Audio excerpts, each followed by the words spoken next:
Assalamualaikum dan selamat sejahtera. Saya Nur Syafiqah Adira binti Ahmad, nombor metrik 1810642 akan membentangkan projek tahun akhir yang bertajuk Tenggelamnya Kapal Van der Wijk, Analisis Teori Stilistik.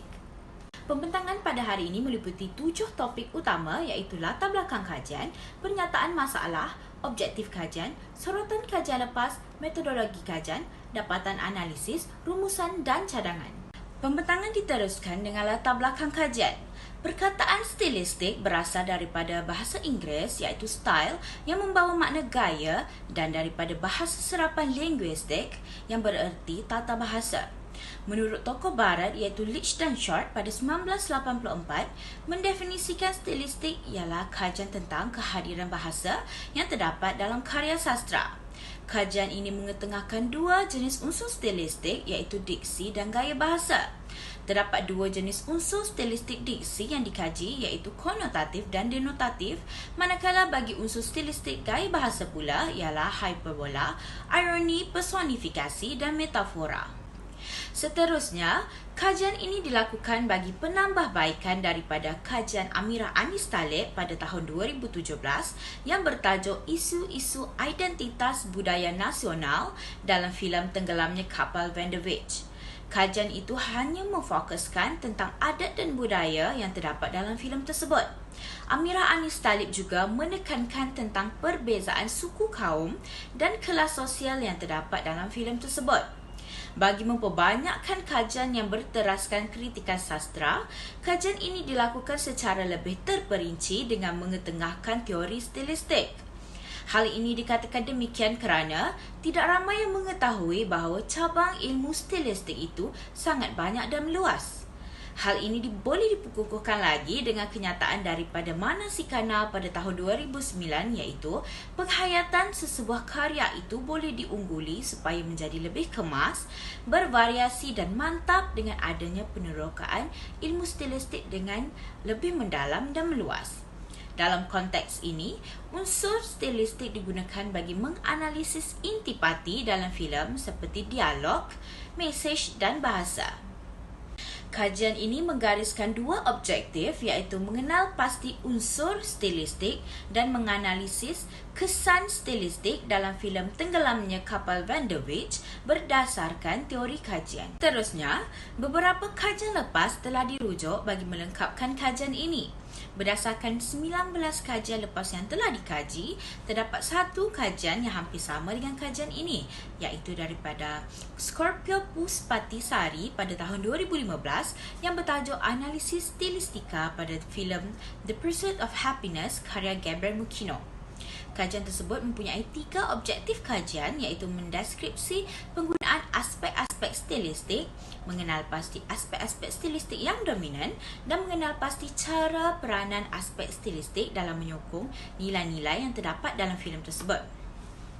Kajian itu juga menggunakan kaedah yang sama iaitu kaedah kualitatif. Berdasarkan dapatan analisis yang diperoleh, terdapat kesemua unsur stilistik iaitu diksi dan gaya bahasa seiring memberikan kesan yang positif kepada khalayak. Nilai-nilai dalam filem yang didapati pula meliputi nilai pendidikan, spiritual, sosial, kepahlawanan dan budaya. Kajian tersebut memperlihatkan penggunaan unsur stilistik yang sama dengan kajian yang telah dilakukan. Antara unsur stilistik diksi yang digunakan ialah konotatif dan denotatif, manakala unsur stilistik gaya bahasa pula ialah metafora, ironi, paradoks, hyperbola, alusi dan personifikasi. Kesamaan dari segi unsur yang digunakan ialah unsur stilistik diksi, konotatif dan denotatif, dan unsur stilistik gaya bahasa pula merangkumi 4 daripada 6 unsur yang dikaji, iaitu hyperbola, ironi, personifikasi dan metafora. Seterusnya kita beralih kepada metodologi kajian. Kajian ini merupakan kajian yang menggunakan kaedah kualitatif. Dalam penghasilan kajian ini, pengkaji telah menggunakan dua kaedah iaitu kaedah kepustakaan dan kaedah analisis teks. Kaedah kepustakaan ini menumpukan kepada penelitian terhadap bahan rujukan seperti buku, jurnal dan artikel. Kaedah yang seterusnya ialah kaedah analisis teks. korpus kajian telah dimuat turun daripada aplikasi Telegram. Kemudian, korpus kajian ditonton dari minit awal hingga akhir. Data-data ditranskrip dengan mendengar dialog dan menonton data kajian secara berulang kali. Selepas ditranskrip, ujaran akan dikenal pasti mengikut teori stilistik. Pemilihan ujaran yang sesuai akan ditulis kembali mengikut kelasan masing-masing bagi memudahkan proses analisis. Data-data dipersembahkan dalam bentuk jadual. Kemudian, kesan stilistik akan dianalisis berdasarkan maklum balas ujaran secara lisan maupun bukan lisan. Selepas itu, data-data tersebut dihurai dan dianalisis secara terperinci mengikut teori stilistik yang telah dipilih, iaitu daripada Nick Hasan Basri pada tahun 2005. Seterusnya, kita beralih kepada dapatan analisis bagi kajian ini. Dapatan analisis memperlihatkan terdapat unsur stilistik dalam data kajian. Hasil penelitian daripada data kajian dapat dikenal pasti bahawa terdapat dua bentuk unsur stilistik, iaitu diksi dan gaya bahasa. Unsur stilistik diksi dibahagikan kepada dua jenis, iaitu konotatif dan denotatif, manakala gaya bahasa pula dibahagikan kepada empat jenis, iaitu hyperbola, ironi, personifikasi dan metafora. Berikut merupakan salah satu contoh unsur stilistik diksi konotatif yang dapat dikenal pasti dalam data kajian. Berdasarkan ujaran yang sedang dipaparkan, jelas sekali bahawa Mande cuba untuk berkias agar tidak membenarkan Zainuddin untuk tinggal di rumahnya seiring memberikan makna konotatif dalam ujaran tersebut. Seterusnya, dapatan analisis memperlihatkan terdapat kesan stilistik dalam data kajian. Kesan daripada unsur stilistik yang digunakan dalam dialog oleh watak-watak dalam filem yang dikaji rata-rata memberikan kesan kepada khalayak pendengar dan memberikan maklum balas secara lisan maupun bukan lisan. Selain itu, ujaran-ujaran yang diterima juga mudah difahami oleh pendengar dari segi gramatisnya seiring mendatangkan kesan yang mendalam kepada yang berlawan tutur.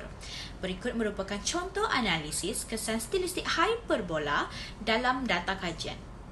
Berdasarkan ujaran yang dipaparkan, ujaran daripada Pandey yang bersifat berlebih-lebihan dalam memuji kecantikan Hayati telah membuatkan Zainuddin semakin tertarik untuk mengenali Hayati. Zainuddin juga mula menuliskan surat-surat kepada Hayati untuk meluahkan rasa sukanya kepada Hayati. Oleh itu, jelaslah bahawa ujaran Pandey yang mempunyai unsur stilistik hyperbola dalam memuji kejelitaan Hayati telah mendatangkan kesan kepada Zainuddin sehingga memulakan bibit-bibit percintaan antara Zainuddin dan Hayati.